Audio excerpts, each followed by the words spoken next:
Good morning, everyone. Like Melissa said, today we're going to talk a little bit about screen time for iOS and digital well-being for Android. A little on what they are and how you can apply them to your investigations, why they're relevant. So like Melissa said, our phones are absolutely tracking everything that we do. It seems like it's just more and more through, as the technology increases and gets more advanced. But it's something that can be good for us in the forensic community. So if you have an investigation where you need to prove device usage or lack thereof, this is a place you're going to want to go and be familiar with. So some of the tools are parsing this now, but even then, you're still going to want to dive down into these databases a little bit deeper, so you can get a good idea of what's going on in the device, as far as if the screen was on or off, or what app was in the foreground, or when they specifically moved it to the background.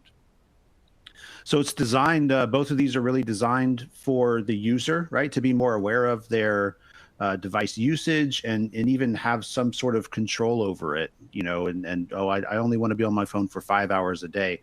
But the cool part about that is that it's logging everything. So for us, again, it pays off in dividends, whether it's a vehicle case or any other kind of thing where you're trying to prove if someone or find out if someone was on their phone.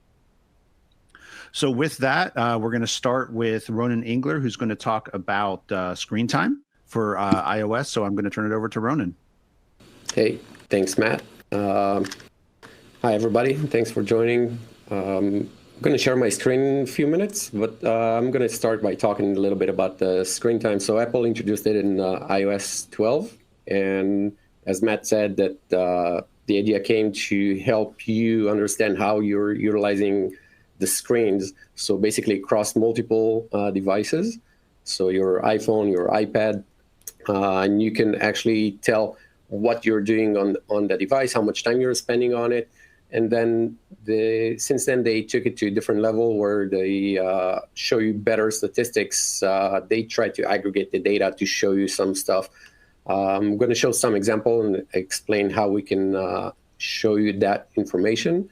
I think Matt mentioned it. We can see actually under the hood, and we can understand better things on the app level and other things that are going on, and not just what Apple's showing you on the mobile device itself. So let me start by trying to share my screen.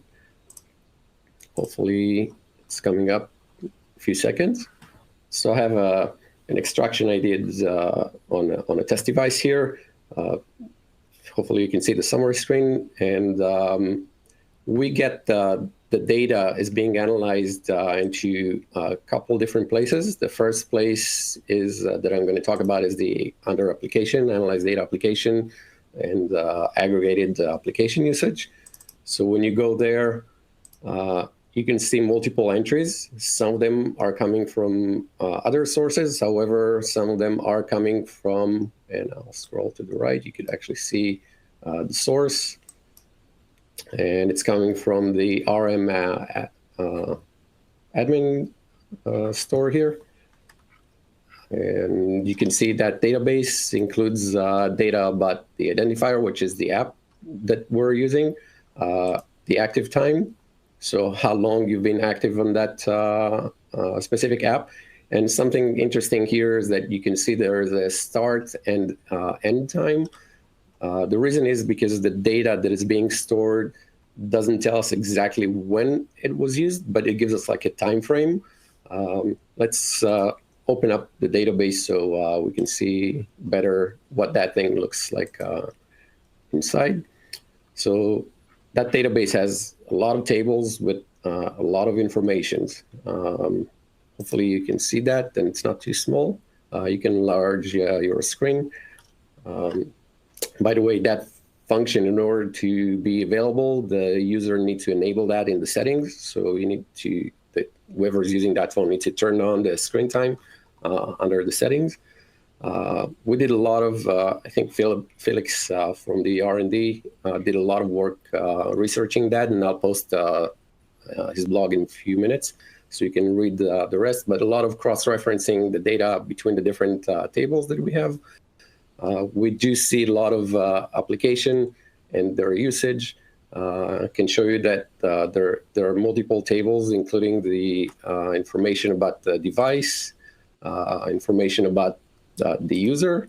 So that is something that is actually interesting. I only have one line here on that table because there is only one user. However, with the Screentime, you can not just track your own data, but you can connect it to your family. So if you have family members that are using their devices, and you can see their data, or if you're a parent and you have your kids, then you will actually get their information in here as well. So things that you could see in here will include the apps that they installed, and they're running on their devices and how they're using it. And it could be a nice, interesting source to be able to see where people are storing what they're doing. And since we have other functions that include digging into carving deleted data from databases, we can actually find apps that were uninstalled from someone else's device. So it's something really interesting that you can see. If I'll go into, let's see, the usage timed items, we can see here that we have the blocks times for milliseconds, and we can see the list of apps that are being used.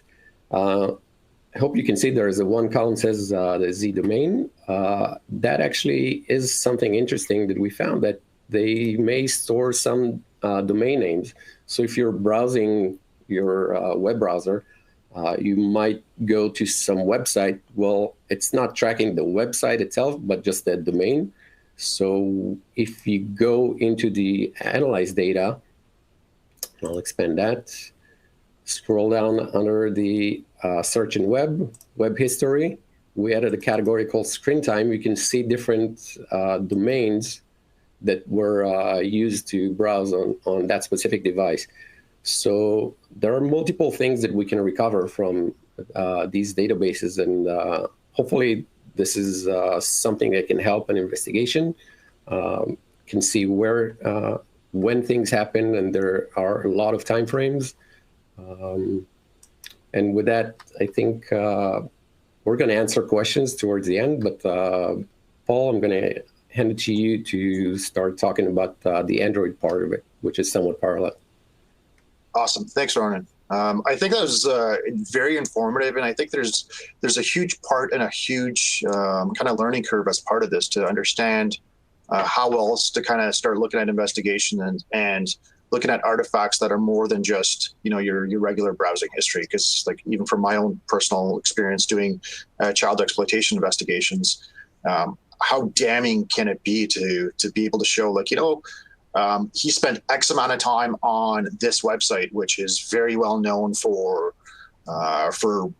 hosting child abuse materials. I mean, like that stuff, it's very powerful, and it's stuff that's again, as digital forensics kind of as a whole, like the digital intelligence piece, that there's so much to this that we need to kind of keep adding to it and kind of keep looking then past than just the those additional or those initial artifacts. So, as Ronan said, I'm going to cover off the Android piece. So, Android digital well-being, it's something that's very similar to iOS Screentime. The only difference is that it's fairly new. So, what we have seen that it's going to start being introduced in Android 10. So we haven't really seen it too much. We do have a special guest that is here in the background, Barak, which is part of our R&D team as well, that did a lot of work on this. It's kind of helped made our job a lot easier to kind of display all this. So ask questions about this, because I mean, it's something new to all of us. He's got there's some great level of detail that we can obtain from that. So again, digital well-being is very similar to Screentime and almost to the equivalent of a Knowledge C as part of as the iOS. It's not quite as in-depth as the Knowledge C database is on the iOS, but definitely can help you provide information to aspects of application usage, which devices or which applications are in the foreground, the background. So again, it's it's not to the same level as the iOS piece, but I mean, it's definitely something that can help provide you more information about this. So again, to start off, it's starting to get introduced in Android 10 as a whole. So that's why we probably haven't really seen a whole lot of it. We haven't heard much about it. The other piece as well is that it has been around on Google Pixels since Android 9. So luckily enough, we do have Josh Hickman's image loaded. So I'm just going to share my screen quickly, and I'll show you what we are going to be showing. So in Android, it is a little different. So I have Josh's Google Pixel loaded here. So again, this image is readily available to everyone. We do have a link of it at the end. So everyone is going to be able to have this, download this, take a look at it, poke through, look through it, validate it. So the main locations that you're going to be looking for, of course, if you want to do the manual parsing of it, it's under your data folder, and then Google, Google.Android Applications Wellbeing Database. So here at the bottom, you can actually see what this is. This in here, as you can see, there's two primary databases that are of relevance, of interest: your app configuration ones and app usage. So the interesting piece as well is the app configuration one shows all the applications that are installed on a device. So not only just as a whole, whether or not which applications they are, but actually lists which ones are system ones or which ones are user ones. So as you can see here, if you just kind of order it by whether it's 0, so the entry is 0, it's showing that, Kick Messenger, Snapchat, Android, all these ones here are non-system ones, so user installed ones. So your text now, and again, it's more artifacts to kind of help show which applications are installed on there. So application usage, the app usage database that's where we also pull some of that information from. So of course it's stored in a database structure, and there's various events. And again, I'm not quite sure exactly how far this stuff can go back, but the whole premise of these databases, these types of information that it's stored on the phone, is to help the end user to kind of help, not let technology control them. I remember there was this little video on Android, on the Google Android site that actually mentions and asks people, is technology controlling you, or are you controlling technology? Because this is kind of that mechanism to help people realize how much time they're spending and how it's affecting their life, but also it creates great artifacts for examiners to be able to show that these type of events. It lists all the type of events that are taking place on a device, which is great for us and examiners as a whole to be able to kind of look at this. So of course, all these pieces are all part of the decoded data that we are looking through, that we are providing, and under analyze data, under applications and application usage log, all that information is parsed through here. So things like your interruptions, your notification interruptions, there's various activity stopped, activity started. I think I have this sorted here. But you can even just, if you want to look up Kick, how many times was Kick used, and then kind of the activities back and forth. So, I mean, it makes it very easy, very easy to be able to kind of to show, well, this is how often and how frequently this is used. So again, the whole point of it is to, show the end user of how much time they're spending on this. But in the end, as a forensic examiner, this could be a wealth of knowledge to kind of show of how much the actual usage of it. And, it defeats some of those alibis that are people saying that, I've never used this, I just download it. Well, you know what, over X amount of time, I've used it, you've loaded or you've interacted with Kick 67 times, which they actually, they might have never even noticed that there's so much stuff that's happening in the background.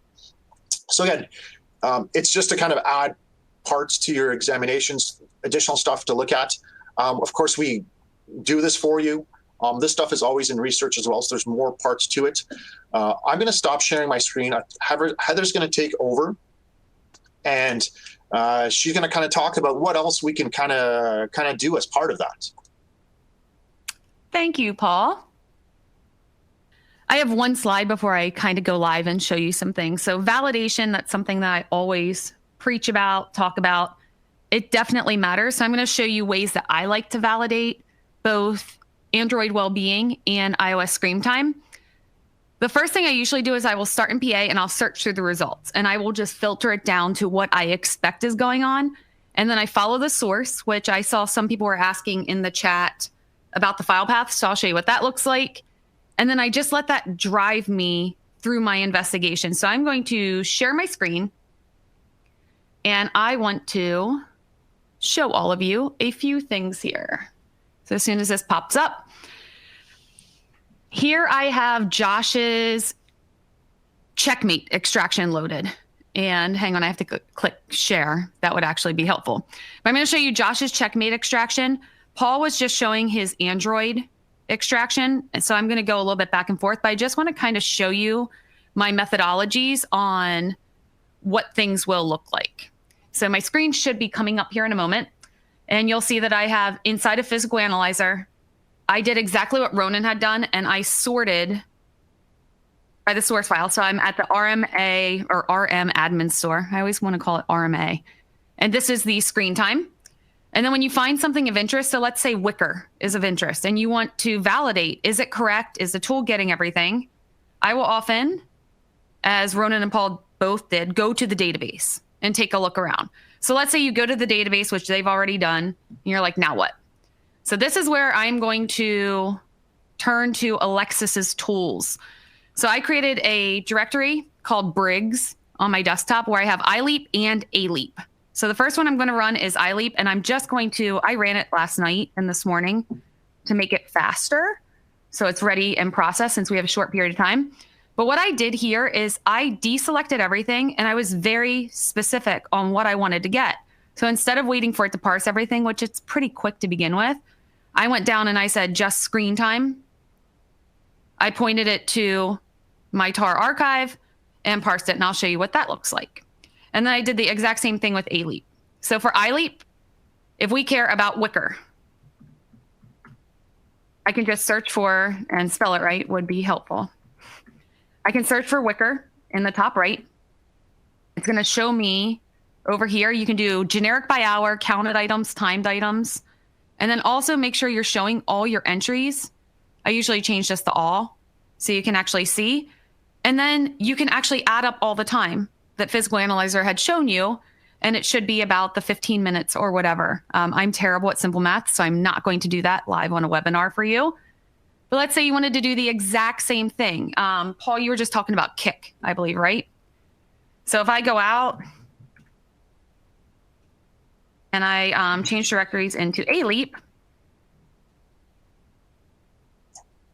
Hi there. Before you continue, Briggs, Alex, he's actually on here. He actually made a great suggestion through the chat that he messaged. He's like, for Android, this data is also complemented by usage stats, the XML, and the ProBuff records that create a more rounded picture for user activity. So again, great comment about, you know, not just solely looking at one piece, that looking at it as a whole as well, part of the other parts as well. So and that's the final thing that I will tie in as well, because I like to put it all together. But if you just quickly need some data, so here, same thing. In ALeap, you can do a same thing you can do in iLeap. You can say just these artifacts, parse it, point it to the directory, and it will do the same thing. And typically I run everything because I want all the pieces put together. And I think it does make it helpful. And then when I switch to ALeap, you could do the same thing. So you talked about Kick, Paul. So let's do Kick. And then again, I have it sorted by 100 entries. And you can see what actually occurred. Did the person get a notification? So maybe the person was driving and got into a fatal car accident at this point. And you could say, well, it was just a notification that popped up. Did the user actually resume activity? Did it come to the foreground, the background? So you can put all these things together. And to tie in what Alexis was just saying, if you found something of interest, this is where I would honestly, when you're in these files, I would hop to the timeline. And I would go and say, okay, what happened right before? What happened right after? Put all the pieces together, because it's the only way you're really going to get the truth. But I love using other tools to validate your tool of interest. And I don't care if you're using commercial tools or Axiom, Oxygen, something else, but I rely on iLeap and ALeap mostly for my validation of these artifacts.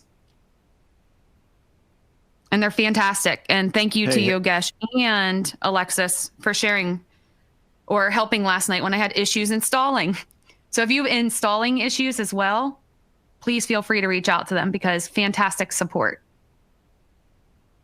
Heather, just in between, I want to address one other question. NPA, if you're not seeing the activities and device usage in the timeline, there's a setting in settings under the timeline. If you click on timeline, there's show activities and show device events. So if you're not seeing them in there when you think you should, make sure that's turned on, and that should help you out. Yeah, well, if there's any questions, feel free to answer those. I'll bring up my screen again to show that. Good point, Matt. So in the meantime, maybe just to mention about a few differences between the iOS and the Android. So the iOS has the Screentine, while the Android has the Wellbeing. With the iOS, we see reports to the level of what features are being used. And with the Android, it's just the level of the app that is being used. So, for example, if you turn the flashlight with the iOS, you will see the flashlight was turned on, versus with the Android, you would see that the camera was being used. Thanks to Barak for that insight.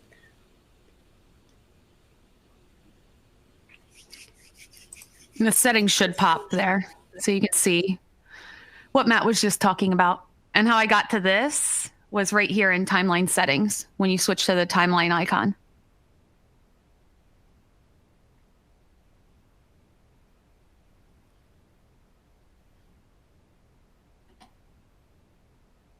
So there are a few blogs. They're listed here. The first one is a look at Apple Screentime feature and what it lends to forensics, and that's by Barak, and he is here answering your questions as well. It will tell you the file paths. It will show you the databases, the tables of interest. So make sure you read that. The second one is by me, and I did just screen time and why it matters, how to validate, things like that. And then the final one there is from Felix, and it's about digital well-being and the full paths to it, the tables of interest, all the things you need to know to make sure that you're validating correctly. Something else I always do in Alexis's tool, and I don't know if I should say Alexis and Yogesh, whatever, iLeap, the free tool, is you can go out to the scripts and you can always look inside to see what it's actually trying to parse, which is helpful. So you know exactly what it's getting and which pieces you have to put together.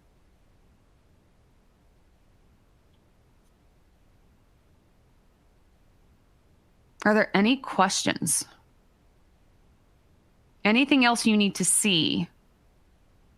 Or has anyone actually used this in an investigation where it made a major difference? I know a lot of it is accident reconstruction, or even, I know this sounds crazy, but there was a homicide that I was assisting with, and Barak, you and Felix, I was in Israel at the time, and they needed to know if a message was synced from somewhere else or if the person actually sent it, because it made a difference if it was possibly a murder homicide or a murder suicide or a triple homicide, which they were leaning toward.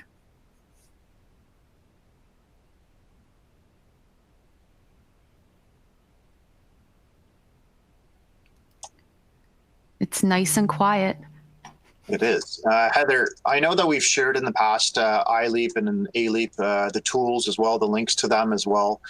Josh's image, I realized that we don't have them in the slides here, but we did have them in the past. So, I mean, maybe provide that to the people that are using it or that would like to take a look at that to see if they want to use their own little controlled tests, or where to grab ALeap and iLeap from Briggs's tool chest. Yeah, if you go out to, and I don't know if I can put it in the chat or not, but if you go out to GitHub and you look up A. Bergoni, you'll find it. If you Google Alexis, you'll find it. If you're on Twitter, he actually tweeted it last night as well. Matt, do you know the best way to push this? to the slides. But you can also Google ALEAP and iLeap, and there's two P's at the end of each. And that's an easy way to find it. I had to mute myself. I'm going to put up the link to Alexis's GitHub right now, and I'll push it out. Thank you. To the question Q&A. Fernando, I agree. I feel like there are so many investigations where this could have helped.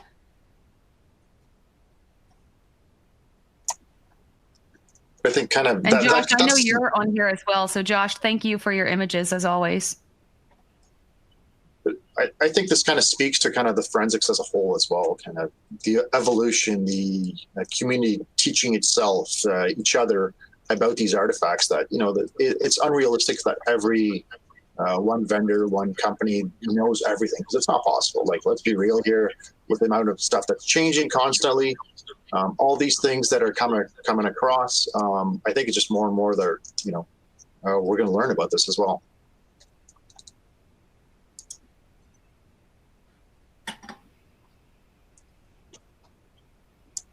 And I know I'm speaking here for Alexis, but if you find something that is not parsed or a file of interest, if you reach out, Alexis and Yogesh are fantastic at responding.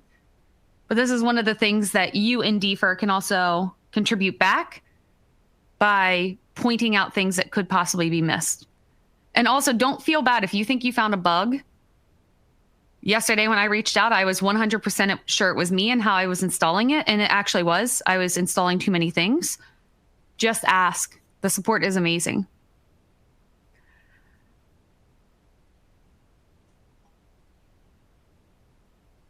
So as far as you not seeing the Q&A, I don't think that you get to see it. It comes into us, and then we just read them to you. Right, but I pushed some things out to the Q&A for them, so they have a place to submit their questions, and it should get pushed out there. So there should be a tab for Q&A on the screen, and I know we have a different view than they do. A couple things came in from Alexis as well, and then looks like one case usage from Sam. If you want to look at that, Heather.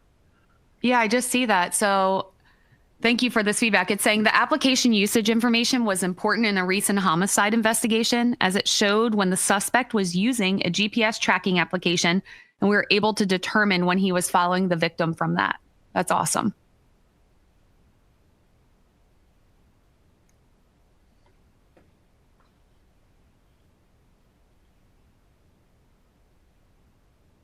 And this is from Josh. Oh, sorry. Go ahead. No, I was just going to read Josh's thing. So Google Mobile Services contract requires OEMs to have a digital well-being solution, and they're required to keep at least 1 week worth of data if they opt to implement their own solution, which is what Samsung did. So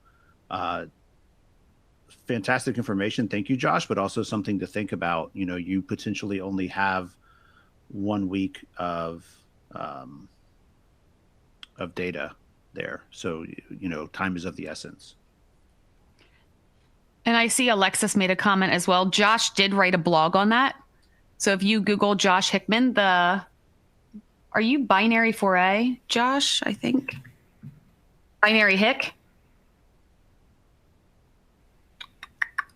Yeah, the Binary Hick. If you go to that, you'll find all of his blogs as well. Another good person to follow. And if you have ideas on things you want us to talk about, email ibegtodiffer@celebrate.com, and we will consider your ideas. Yeah, and so I'm talking to someone on the side, and they didn't get any of the Q&A links that I pushed, so I'm going to put them all into one chat or one answer, and then push it to the slide area so everyone can have a look at it real quick. For the link to the blog. Josh just put his into binaryhick.blog, if you can add that. Yep, I have that one on there. The file path to Screentime. What else do I need to add? Oh, the blog to Celebrate's blog. Here we go. So would preservation request freeze that 1 week restriction? I don't think it would if it's being stored locally to the phone. Yeah, I don't think it would either. If they were doing any type of cloud storage, then potentially, yeah, we might be able to freeze their cloud. But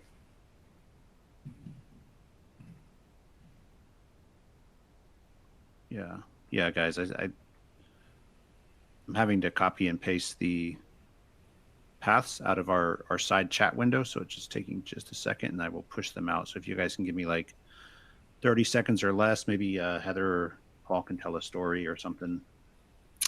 Well, here's a story. Tomorrow, Matt will be on Life Has No Control, Alt Delete, if you want to join, and he's going to be talking about our new podcast. Yes. So it'll be a fun session. And if you ever just want to kick back and relax, Fridays is just deferred drinks because it's the 4th of July here in the U.S., so it's a holiday for us. No cooking this week? No, I'm relaxing. Just drinking.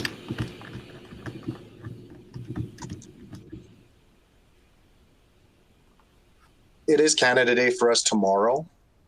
So we don't have 4th of July. So a little different from us, but for those that do end up listening to the podcast, it's actually pretty interesting, and you can actually see and hear. Well, you hear the difference of Matt's voice, and it's almost like a completely different person. The first time I heard it, it was like, wow, it's pretty impressive.